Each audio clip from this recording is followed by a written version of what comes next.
Hello అండి. డిఎస్సికి ఉపయోగపడే ఆల్మోస్ట్ నేను వీడియోస్ అన్నీ కూడా నా ఛానల్లో కవర్ చేస్తూనే ఉన్నానండి. అందరూ కూడా ఎన్ఈపి 2020 కానీ విద్యా హక్కు చట్టం 2005 కానీ చూడండి. క్లియర్గా నేను ఎక్స్ప్లెయిన్ చేశాను. నేను ఎక్స్ప్లెయిన్ చేసే విధానం మీకు నచ్చితే కనుక తప్పకుండా లైక్ అండ్ సబ్స్క్రైబ్ కూడా చేసుకోండి. అండ్ ఈ వీడియో ఎస్పెషల్గా కొంతమంది నన్ను కొన్ని సజెషన్స్ అడుగుతున్నారు. సో వారి కోసం ఈ వీడియో.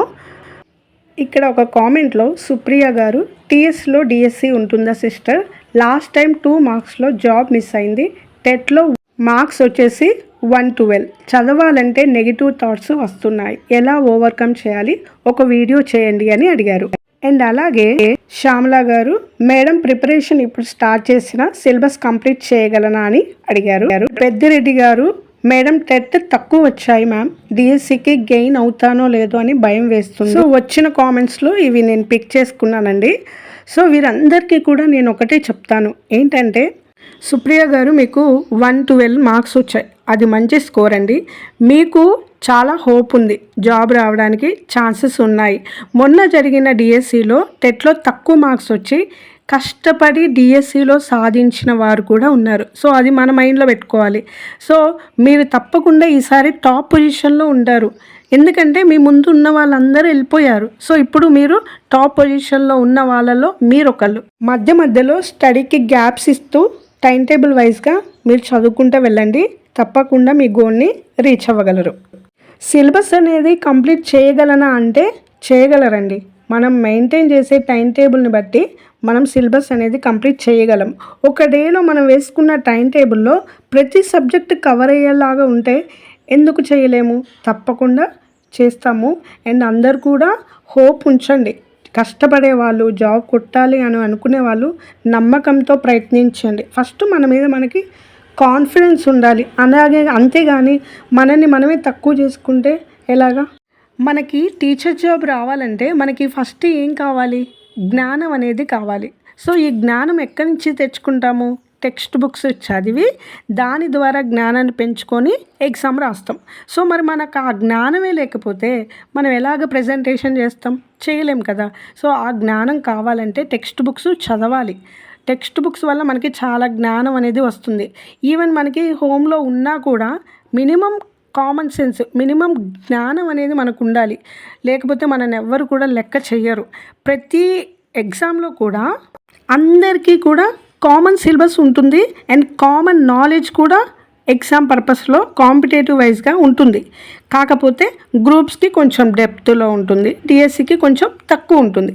కానీ మనకి డిఎస్సికి ఉన్న నాలెడ్జ్ మనకి సరిపోతుంది. బట్ మనం చదువుతున్నాము, కాంపిటేటివ్ ఎగ్జామ్కి ప్రిపేర్ అవుతున్నాము అని ఎవరికి చెప్పకండి. చెప్పకుండా మీరు ఏంటో నిరూపించుకోవాలి. చెప్తే మనల్ని అప్రిషియేట్ చేయకుండా మనకి ఎక్కడ జాబ్ వస్తుందో అన్న భయపడుతూ ఉండేవాళ్ళు కొంతమంది, అండ్ మన మీద కుళ్ళుతూ ఉండేవాళ్ళు కూడా ఉంటారు. కానీ ఫస్ట్ ప్రిపరేషన్ అప్పుడు ఎవరికి ఏం చెప్పొద్దు, స్టార్ట్ చేసుకోండి. టైం టేబుల్ వైజ్గా ప్రిపేర్ అవ్వండి. అండ్ తర్వాత కుదిరితే రూమ్లో అయినా ప్రిపేర్ అవ్వండి, లైబ్రరీకి అయినా వెళ్ళండి. అండ్ ఏ ప్రాబ్లం లేదు అని అనుకుంటే కోచింగ్కి అయినా వెళ్ళండి. ఎలా చదవాలో అర్థం కావట్లేదు, ఏం చదవాలో అని అర్థం కావట్లేదు అని అనుకునేవారు ఫస్ట్ మీకు ఇష్టమైన సబ్జెక్ట్ని మీరు తీసుకొని ఆ సబ్జెక్ట్ చదవండి. అలాగా ఆ సబ్జెక్ట్ కంప్లీట్ చేసుకోండి. తర్వాత మీకు ఇంట్రెస్ట్ అనేది కొద్దిగా వస్తుంది. ఫస్ట్ ఎస్జిటి వారైతే 3, 4, 5 క్లాసెస్ స్టార్ట్ చేయండి. అదే హై స్కూల్ వాళ్ళైతే 6, 7, 8 క్లాసెస్ స్టార్ట్ చేయండి. సో ఈ విధంగా మనకి ఇష్టమైన సబ్జెక్ట్ తర్వాత మరలా ఇంకొక సబ్జెక్ట్కి వెళ్ళండి. అప్పుడు మనకి ఇంకా ఏది ఇష్టం అందులో ఉన్న వాటిలలో అది పిక్ చేసుకోండి, అలా చదవండి. దాని తర్వాత మీకు వచ్చినవి ఏంటో తెలుస్తుంది, రాని ఏంటో తెలుస్తుంది. అప్పుడు రాని వాటిని తీసుకొని మీకు అస్సలు ఇష్టం లేదు అని అనుకుంటే కనుక ఏదైనా ఒక యూట్యూబ్లో క్లాసెస్ అయినా వినండి, లేకపోతే ఆ బుక్ ఫస్ట్ చదవండి, అర్థం చేసుకోవడానికి ట్రై చేయండి. సో దట్ మీకు దాని మీద కూడా ఇంట్రెస్ట్ అనేది తప్పకుండా కలిగిద్దండి. ఫర్ ఎగ్జాంపుల్ నాకు సోషల్ అంటే అస్సలు ఇష్టం ఉండేది కాదు, కానీ నేను ఎప్పుడైతే సోషల్ని స్టార్ట్ చేశానో ఇప్పుడు నాకు సోషల్ అంటే ఫేవరెట్ అయిపోయింది. సో ఈ విధంగా మనకి ఇష్టం లేనియే మనకి కాన్సన్ట్రేషన్ ఉంటే అవి మనం ఇష్టంగా మార్చుకునే అవకాశం కూడా ఉంది. మీరు అలా చేయండి. ఒకవేళ బోరింగ్గా అనిపిస్తే ప్లేస్ అనేది చేంజ్ చేయండి. సో ప్లేసెస్ కూడా చేంజ్ చేసుకుంటూ చదువుకోండి.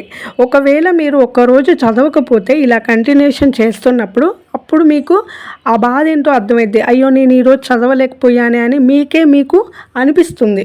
సో మళ్ళీ నెక్స్ట్ డే మీరు కవర్ చేసుకోవడానికి ఛాన్స్ ఉంటుంది. ఫస్ట్ మీరు ప్రిపరేషన్ని స్టార్ట్ చేయండి.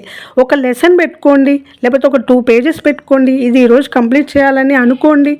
సో దట్ మీకు ఆటోమేటిక్గా ఇంట్రెస్ట్ అనేది అదే వస్తుంది. ఇంకా మీరు ఆలోచించుకుంటూ స్టార్ట్ చేయకుండా ఉన్న టైంని కూడా వేస్ట్ చేస్తే మనకి ఈ టైం అనేది మరలా తిరిగి రాదు.